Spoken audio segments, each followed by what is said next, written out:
أيها الذين آمنوا لا تكونوا كالذين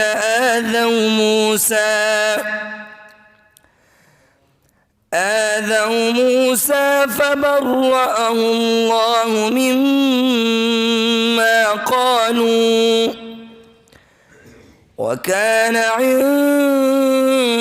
الله وجيها. يا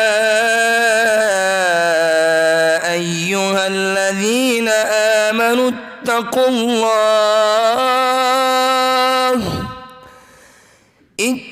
الله وقولوا قولا سديدا يصلح لكم أعمالكم ويغفر لكم ذنوبكم ومن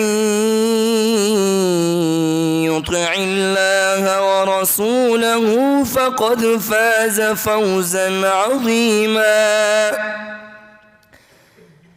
إنا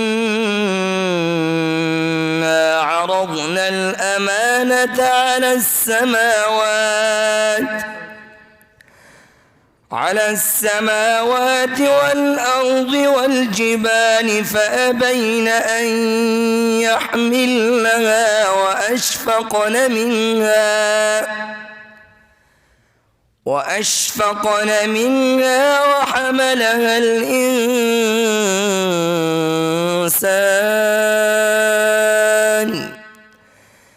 إنه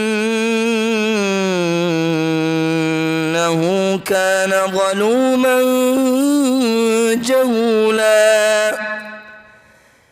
ليعذب الله المنافقين والمنافقات والمشركين والمشركات